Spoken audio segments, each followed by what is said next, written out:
तो गाइस छठियार का final look कैसा लग रहा है। Hello everyone, welcome back to our channel Aarti शरारती ब्लॉग में आप लोगों का स्वागत है। तो यहाँ पे बड़ी वाली ननद आ चुकी है। मम्मी का आज थोड़ा छुट्टी दे दी है क्योंकि हमेशा मम्मी करती है, लेकिन आज छठियार है तो ननद लोग को बुलाएं खाना वगैरह बनाने के लिए। यहाँ पे पतिदेव बैठे हुए हैं और नीचे हलवाई के काम में देख सकते हैं मेरे प्यारे प्यारे छोटे छोटे भाई लोग लगे हुए हैं। ननद लोग का भी हेल्प कर रहे हैं। मैं बोली थी कि तुम लोग छोड़ दो आज, लेकिन बोले थे कि नहीं, हम लोग भी मिल के बनाएंगे। भगनी हुई है इसीलिए बहुत सब लोग खुश हैं।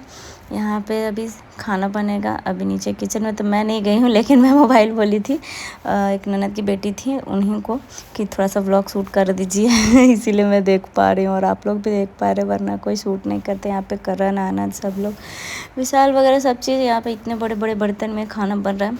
लगभग 40 आदमी का हम लोगों ने प्लानिंग किया था, 50, लेकिन कुछ लोग फ्रेंड सर्किल से नहीं आए थे। हमारे यहाँ दाल बनता है, बहुत लोग के यहाँ कढ़ी बनता है, सबके यहाँ अलग अलग रिचुअल होता है। यहाँ पे बाकी ननद लोग बैठ के हवा खा रही हैं, देख सकते हैं, क्योंकि गर्मी बहुत ज़्यादा है। तो 2-3 लोग किचन में रह रहे हैं, 2-3 लोग हवा खा रहे हैं और मतलब बारी बारी से सब लोग मिलजुल के ही काम कर रहे हैं। मम्मी तो आज ज़्यादातर ऊपर ही है। मैं मम्मी को बोली कि तुम बाबू के पास ही रुको आज सब लोग को बनाने, क्योंकि ननद लोग का ही होता है ना नेक लेने का, तो आज चलो बनाने का भी काम ननद लोग को ही दिए हमेशा। तो मेरे भाई लोग ही बनाते हैं, लेकिन इस बार मैं सोची कि नहीं, सबको बुलाऊंगी खुशी खुशी। और यहाँ पे सब लोग कर भी रहे हैं काम। उसके बाद मैं हो गई थी रेडी। आप लोग बताइएगा मेरा लुक कैसा लग रहा है। बस थोड़ी सी परेशानी है क्योंकि कुछ कुछ चीज़ें छूट जाता है ना। तो अभी यहाँ पे मेरा खाना पीना आ रहा है, थोड़ा सा डेकोरेशन वगैरह ही हुआ, लेकिन उससे ज़्यादा मैं कुछ कर नहीं पाई। बस लुक जो है वो थोड़ा अच्छा लगे इसलिए नीचे ग्रास मैट बिछा लिया था, कुछ गार्लैंड वगैरह लगा लिया था। यहाँ पे मेरी दोस्त, ननद, भगना सब लोग आए हुए थे, भैया भाभी, मतलब जितने भी करीबी थे उतना पहुँच गए थे। कुछ लोग नहीं आए थे, आते तो अच्छा लगता। सेकंड मायके से भी सब लोग आ गए थे। अभी यहाँ पे आज से सिंदूर लगेगा और अभी यहाँ पे ननद जी सिंदूर लगा के मुझे बाबू को देंगी, लेकिन पहले यहाँ पे बाबू को दे दी थी। तो बड़ी वाली दीदी बोल रही थी कि यहाँ पे बच्चे को पहले नहीं देना चाहिए, पहले मतलब सिंदूर वगैरह लगा के ही देना चाहिए था, लेकिन कोई बात नहीं, अब ले लिया तो चलो होते रहता है। फिर उसके बाद यहाँ पे अभी सिंदूर लगने के बाद मुझे खाना खाना है। तो मतलब सब लोग के अलग अलग होता है रीति रिवाज। मेरे यहाँ ऐसा ही होता है छठियार, सिर्फ ससुराल में ही होता है, इसीलिए मैं यहीं से डिलीवरी वगैरह करवाती हूँ। मायके वगैरह नहीं जाती हूँ। यहाँ पे कुछ गोल्ड, कुछ आर्टिफिशियल ज्वेलरी मैं पहन लेती, लेकिन टीका नथिया वगैरह जो था वो रियल गोल्ड का ही मैं पहनी थी। सोची कि चलो इस बार पहन लेती हूँ। पिछले बार तो हर चीज़ आर्टिफिशियल ही पहना था। और ये साड़ी जो है वो मम्मी और जेठ जी के बेटे जो विशाल है वो लाने गए थे जब मैं हॉस्पिटल में थी उसी दिन, क्योंकि स्टिच करवाने में 2 दिन तो चाहिए ही होता है। यहाँ पे मैं कोशिश की हूँ कि स्टिकर लगा दूँ बेबी के फेस पे, क्योंकि अभी रिवील नहीं किया है। तो मैं सोच रही हूँ कि जैसे 20 डेज़ कंप्लीट होंगे मैं आप लोग के साथ रिवील ज़रूर करूँगी, लेकिन आज नहीं करना चाहिए था ऐसे ना। फिर मतलब एक मेमोरी भी मेरे चैनल पे रह जाएगा और फिर फेस भी नहीं दिखेगा, तो बिटिया रानी बोलेगी कि मम्मा मैं तो दिख ही नहीं रही हूँ। बट कोई नहीं, वो समझेगी कि मम्मा यूट्यूबर बनी हुई है, तो फेस रिवील अभी नहीं कर सकती इसमें। तो ये जो ननद है ये 4 नंबर पे है। पिछले बार सेकंड वाली जो दीदी थी दूसरे नंबर पे, उनसे मैंने काजल पराई का रस्म करवाया था। और उसके पहले 2 डिलीवरी में बड़ी वाली और थर्ड जो है बस छोटी वाली ननद से नहीं कभी कराया। तो अब आगे तो काजल पराई का मौका उनको नहीं मिलेगा, छोटी वाली ननद को, लेकिन और भी मुंडन वगैरह होगा तो उनको मतलब सगुन जो भी होगा मेरे से मैं दूँगी। यहाँ पे सब लोग थोड़ी देर बाद गीत भी गाएंगे, क्योंकि ऐसा होता है ना सोहर वगैरह गाया जाता है। और मेरे यहाँ जो होता है, यहाँ पे टॉवल वगैरह भी मैं ला सकती थी बाबू का, लेकिन कॉटन का कपड़ा ही सही रहता है, क्योंकि फेस जो है वो बाबू का पूरा ढका जाता है। तो यहाँ पे अभी आज बिटिया रानी को पहली बार लग रहा है काजल, और मैं थोड़ी सी किसी दूसरे बात को लेकर के परेशान हूँ और हर चीज़ मुझे ही करना रहता है ना। ये सब चीज़ अगर आपका कोई गार्जियन है तो वो सब संभाल ले तो आप पे जिम्मेदारी थोड़ा कम आता है। तो हर चीज़ यहाँ पे मुझसे ही पूछ के किया जाता है, खाने में क्या बनेगा, किसको क्या देना है, लेना है, कैसे करना है। तो थोड़ा सा मुझे लगता है कि यार इस टाइम पे भी मतलब मुझे रेस्ट करने के टाइम पे भी मैं घर की ये सब जिम्मेदारियाँ ही संभालती हूँ। बट कोई नहीं, चलिए अब इसमें कुछ कर नहीं सकते, घर मेरा है, सब चीज़ मैं संभालती हूँ तो मुझे ही करना पड़ेगा। तो यहाँ पे आज तो इस बार बोल रही थी ननद जी की काजल आप भी लगा लीजिए, लेकिन पिछले बार किसी ने नहीं बताया था तो एक दीदी मना कर रही थी, एक दीदी बोल रही थी, फिर मैं बोली चलो लगा ही लेते हैं, क्या हो जाएगा। तो थोड़ा सा मैंने लगा लिया बोलने पर सबके। अब मेरे जो भी मतलब सासू माँ नहीं है तो जेठानी लोग भी नहीं आई, तो अब जो भी मेरे गार्जियन है ननद लोग ही बताएंगे वैसे ये सब रस्म, क्योंकि इन लोग का डिलीवरी वगैरह मायके में हुआ है, तो मम्मी जी जैसे इन लोग का किए वैसे मेरा भी होगा। अभी खाना यहाँ पे सब चीज़ मेरा आ चुका है और देख सकते हैं अभी दिया जलेगा, फिर थोड़ी देर बाद दिया बुझेगा, लेकिन पूरा लाइट भी ऑफ हो जाएगा, एक भी रोशनी नहीं रहना चाहिए। और पिछली बार ईवान के टाइम में पूरा जो रिचुअल था वो मैं नहीं दिखाई थी क्योंकि ब्लॉग मैं शूट भी नहीं करवाई थी अच्छे से, जैसे तैसे हो गया था। इस बार मैं तो एक भगनी उनको दे दी थी कि आप थोड़ा सा शूट कर दीजिए, इसलिए मैं पूरा दिखा दे रही हूँ।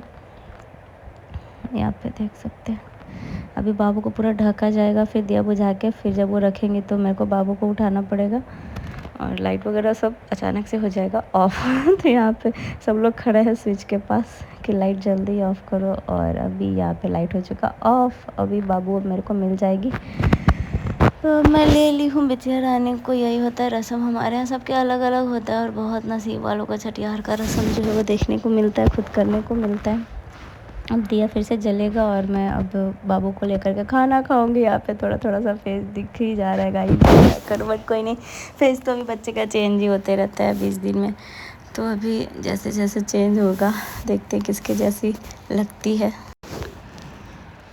तो यहाँ पे अब खाना पीना जस्ट मैं खा लूँगी, उसके बाद सब लोग खाएंगे।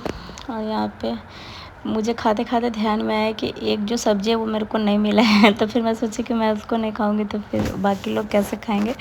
तो फिर मैं बुलाई एक ननद जी को कि एक सब्ज़ी नहीं मिला है, क्योंकि सारा रेसिपी मतलब मैं ही डिसाइड की थी कि ये चीज़ बनेगा। वैसे यही सब चीज़ बनता है, बैगन बड़ी, कोहड़ा का सब्ज़ी और कुछ पकौड़े वगैरह, रेड वाला जो साग होता है वो, तो यही सब सब्ज़ी होता है। लगभग 5 सब्ज़ी पूरा करना होता है, उससे ज़्यादा अगर आप कर सकते हो तो ठीक है, लेकिन कम से कम 5 होने चाहिए। तो वो सब मैं ही डिसाइड की थी कि क्या क्या बनना है, सब्ज़ी वगैरह सब मैं ही लिस्ट बनवा के मंगाई थी, इसीलिए मेरे को याद था कि एक सब्ज़ी मेरे को नहीं मिला है। लेकिन ये सब चीज़ खाना नहीं चाहिए, डिलीवरी के टाइम बोला जाता है ऐसे कि बच्चों के पेट में दर्द होता है, बस ऐसे ही थोड़ा थोड़ा सा टेस्ट आप कर सकते हो। बाकी सिंदूर सबको लगेगा यहाँ पे, बस सब लोग कैमरा ही ऑन किए हुए स्टोरी लगाने के लिए देख सकते हैं। और बाकी एक कैमरा मेरे पे फोकस है, ऊपर एसी चल रहा है तो थोड़ा गर्मी कम लग रहा है सबको, इसीलिए मैंने इस रूम में रुकने का डिसीज़न लिया था। और फंक्शन भी इसी में, चलो ठीक है छोटा मोटा। वैसे तो छठियार करने के लिए हॉल में भी कर सकती थी, लेकिन छठियार के टाइम पे क्या होता है ना, मेरा मूड थोड़ा सा वो मन एकदम से घबराया होता है, बच्चा एकदम से छोटा होता है, उसी डिलीवरी होता है, तो फिर घर के फंक्शन, इतना छोटे फंक्शन को मैं नहीं संभाल पाती हूँ, इतना थक जाती हूँ, फिर बड़े फंक्शन को कैसे मैं अटेंड करूँगी। यहाँ पे ननद जी को फिर पहनाया पायल बिटिया रानी का हाथ पकड़ के कि बिटिया ने पहनाया है, और फिर बाकी ननद लोग को मैंने साड़ी दिया, इनको भी साड़ी दिया। पिछली बार तो आप लोग देखे ही होंगे ईवान के छठियार के टाइम, तो सबके मतलब एज के हिसाब से, फेस के कलर के हिसाब से मैंने साड़ी डिसाइड किया था। और यहाँ पे देख सकते हैं पायल का जो बॉक्स था वो मैंने इनको दे दिया। और उसके बाद ये है सबसे छोटी वाली ननद यहाँ पर सब लोग बाबू को बहुत प्यार दे रहे हैं, क्योंकि बहुत दिनों के बाद घर में लक्ष्मी आई है। और सबसे छोटी बेटी मेरी हो गई घर की, छोटी बहू की छोटी बेटी। तो धीरे धीरे सब ननद लोग आ रहे हैं यहाँ पे। अभी सबको मैं सोच रही हूँ कि यहीं पे दे देती हूँ, फिर बाद में जाते टाइम क्या होता है ना कि मतलब ज़्यादा टाइम ध्यान तो रहता है देने का, लेकिन उस टाइम फिर हड़बड़ी में थोड़ा इधर उधर हो जाता है। अभी सबको देने के बाद मैं बोलूँगी कि सब लोग पहनिए, अभी एक फ़ोटोशूट होगा फैमिली, तो गर्मी के कारण सब लोग पहनने में इनकार कर रही थी, लेकिन फिर थोड़ी देर बाद मेरा मन रखने के लिए सब लोग पहन रही थी। यहाँ पे ये ननद लोग आए, ये सबसे बड़ी ननद है, और सब लोग बाबू को प्यार से कुछ ना कुछ कैश दे रहे। 2 ननद जी कुछ नहीं लाई थी बाबू के लिए, क्योंकि इन लोगों का छठियार नहीं चलता है, तो ये बोले कि आज कुछ नहीं देंगे, कल देंगे, क्योंकि अभी ये लोग 1-2 दिन रुकेंगे। तो ये ननद लोग जो है वो मेरी मम्मी की एज की हैं, तो इसलिए मैंने इनके एज के हिसाब से ही साड़ियाँ लाई हैं। तो आप लोग बताइएगा, पहले आप लोग देखे होंगे तो आप लोग भी सोच रहे हो कि ये डिफरेंट साड़ी क्यों लाई मैंने, लेकिन अब आप लोग देख के बता सकते हो कि एज के हिसाब से मैंने सही किया या नहीं। फ़िलहाल अभी इस ब्लॉग को यहीं पे एंड करती हूँ। बाकी नेक्स्ट ब्लॉग में कुछ केक कटिंग वगैरह का मिलेगा वीडियो आप लोग को देखने के लिए। स्टिकर लगाने का कोई फ़ायदा नहीं है, कहीं हर जगह बाबू का फेस दिख ही रहा है। चलिए कोई नहीं, मेरे को लग रहा है कि अब स्टिकर हटा दूँ या रखूँ कुछ।